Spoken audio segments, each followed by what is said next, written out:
ഇന്ന് ആ കുരുന്നുമകൾ ഈ ലോകത്തു നിന്നും പോയിട്ട ദിവസങ്ങളായി. ഇത്രയും ചെറിയ കാര്യത്തിന് ഇത്രയും വലിയ വഴക്ക് പറയണമായിരുന്നു എന്നതാണ് പ്രധാന ചോദ്യം.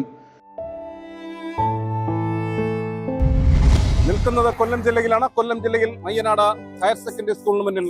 ഇവിടെ കഴിഞ്ഞ 10-15 ദിവസത്തിന് മുമ്പ് അനൂഷ എസ് കുമാർ എന്ന ഒരു പെൺകുട്ടി ഉണ്ടായിരുന്നു. ഈ സ്കൂളിൽ, ഈ കോമ്പൗണ്ടിൽ, ഈ ക്യാമ്പസിൽ ഓടിക്കളിച്ച് നടന്ന ഒരു പെൺകുട്ടി. ഇവിടുത്തെ വിദ്യാർത്ഥി അവളൊന്നില്ല. അതിന് കാരണം ഇവിടെയുള്ള സോജി എന്ന ഒരു അധ്യാപക അതിനെ മാനസികമായി വിഷമിപ്പിച്ചു, മറ്റുള്ള സഹപാഠികൾക്ക് മുന്നിൽ വെച്ച് അധിക്ഷേപിച്ചു എന്നാണ് പറയുന്നത്. അങ്ങനെയാണ് അദ്ദേഹം ഒരു ആത്മഹത്യാ കുറിപ്പ് എഴുതി വെച്ച വീട്ടിൽ കെട്ടിത്തൂങ്ങി ആത്മഹത്യ ചെയ്തത്. പ്രിയപ്പെട്ട വിദ്യാഭ്യാസ മന്ത്രി ഇതറിയണം. കാര്യം എന്താണെന്ന് ചോദിച്ചാൽ ഇത്രയും ചെറിയ കാര്യത്തിന് ഇത്രയും വലിയ വഴക്ക് പറയണമായിരുന്നു എന്നതാണ് പ്രധാന ചോദ്യം. അനുഷ അതിന് എന്ത് തെറ്റാണ് ചെയ്തത്? ലിപ്സ്റ്റിക് ഇടുന്നത് അത്ര വലിയ കുറ്റമാണോ? അല്ലേ അല്ല. കുട്ടികളെ കൊള്ളയടിച്ചും അധ്യാപകരെ വഞ്ചിച്ചും തഴച്ചു വളരുന്ന ചില മാനേജ്മെന്റ് സ്കൂളുകളിൽ ഇങ്ങനെയൊക്കെ നടക്കും. എന്നാൽ 1914 സ്ഥാപിതമായ മഹത്തായ പാരമ്പര്യമുള്ള മയ്യനാട് സ്കൂളിൽ ഇത്തരമൊരു സംഭവം നടന്നത് നാടിനെ ആകെ വേദനിപ്പിച്ചിട്ടുണ്ട്. അനൂഷ എസ് കുമാർ എന്ന +1 വിദ്യാർത്ഥിനി മരിക്കുന്നതിന് മുമ്പ് എഴുതി വെച്ചുവെന്ന് കരുതപ്പെടുന്ന ആ ഒരു ലെറ്ററിൽ അവൾ പറയുന്നത്, ഈ സ്കൂളിൽ വരുമ്പോൾ അവൾ ലിപ്സ്റ്റിക് ധരിച്ചിരുന്നു. ആ ലിപ്സ്റ്റിക് കഴുകിക്കളയാൻ സോജി എന്ന അധ്യാപിക നിർബന്ധിച്ചു. എന്നാൽ മറ്റ് സഹപാഠികളുടെ മുന്നിൽ വെച്ച ഇത് കഴിയില്ല എങ്കിൽ ടോയ്ലറ്റ് കഴുകുന്ന ബ്രഷ് ഉപയോഗിച്ച് കഴുകും എന്ന് പറഞ്ഞതിന്റെ മനോവിഷമത്തിലാണ് താൻ ഈ ലോകം വിട്ടു പോകുന്നത് എന്നൊക്കെയാണ്. എന്തായാലും ശരി, ഇത് അന്വേഷിക്കേണ്ടത് ഇവിടുത്തെ നിയമ സംവിധാനമാണ്.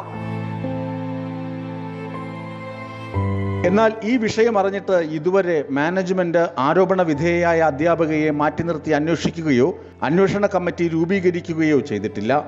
ബാലാവകാശ കമ്മീഷനോ വിദ്യാഭ്യാസ വകുപ്പോ സഹപാഠികളുടെ മൊഴിയും എടുത്തിട്ടില്ല. സ്കൂൾ അധികൃതർക്ക് ഒത്താശ ചെയ്ത് പ്രീതി നേടി സായുജ്യമടയുന്ന സ്കൂൾ PTA-യും SMC-യും. എന്തൊരു കഷ്ടമാണ് കാര്യങ്ങളുടെ പോക്ക്. അനുഷയുടെ ആത്മാവിന് നീതി ലഭിക്കണമെങ്കിൽ നടപടി ഉണ്ടായേ തീരൂ. ഇന്ന് ആ കുരുന്നുമകൾ ഈ ലോകത്തു നിന്നും പോയിട്ട ദിവസങ്ങളായി. എന്നാൽ അതിന് കാരണക്കാരി ആയി എന്ന് പറയുന്ന ആ അധ്യാപികയ്ക്ക് നേരെ നടപടിയെടുക്കുവാൻ പോലും സ്കൂൾ അധികൃതർ തയ്യാറായില്ല എന്ന് തന്നെയാണ് ആക്ഷേപം. നിസ്സാര വിഷയങ്ങൾ പോലും മാധ്യമങ്ങളിൽ വാർത്തയായി വരുന്ന ഈ കാലഘട്ടത്തിൽ കുരുന്നുകുട്ടി ആത്മഹത്യ ചെയ്തിട്ട്, അതും മയ്യനാട് ഹയർ സെക്കൻഡറി സ്കൂളിന്റെ അവിടുത്തെ അധ്യാപികയുടെ മാനസിക പീഡനം കൊണ്ട് ആത്മഹത്യ ചെയ്തതെന്ന് പറഞ്ഞ ആത്മഹത്യാ കുറിപ്പ് എഴുതി വെച്ചിട്ട്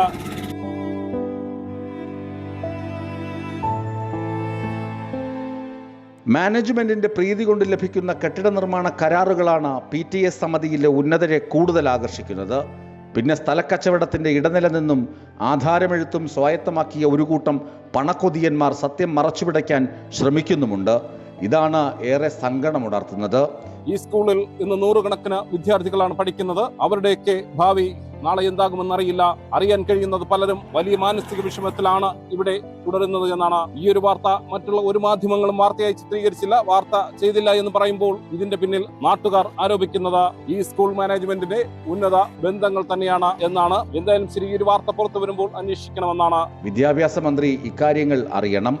സ്കൂൾ സ്റ്റാഫുകളുടെയും അവരുടെ കോടീശ്വരന്മാരായ ബന്ധുക്കളുടെയും കെട്ടിട നിർമ്മാണങ്ങളും റിയൽ എസ്റ്റേറ്റ് ബിസിനസ്സുകളും അവയുടെ ആധാരമെഴുത്തും ലഭിക്കുന്നത് കൊണ്ട് കുട്ടികളുടെയും രക്ഷിതാക്കളുടെയും ഭാഗത്ത് നിൽക്കാതെ സ്കൂൾ അധികാരികളുടെ പ്രശ്നപരിഹാര സഭയായി മാത്രം പ്രവർത്തിക്കുന്ന ഏജൻസികളാണ് ഇവിടെ PTA-യും SMC-യും. പ്രിയപ്പെട്ട വിദ്യാഭ്യാസ മന്ത്രി V. ശിവൻകുട്ടി ഇതറിയണം.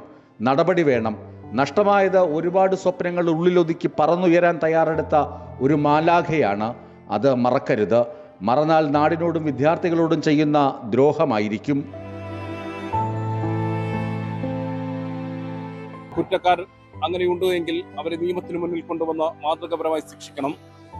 ക്യാമറമാൻ അനീഷ് മംഗലപുരത്തിനൊപ്പം രജിത് കാര്യത്തിൽ, വിസ്വാനോസ്.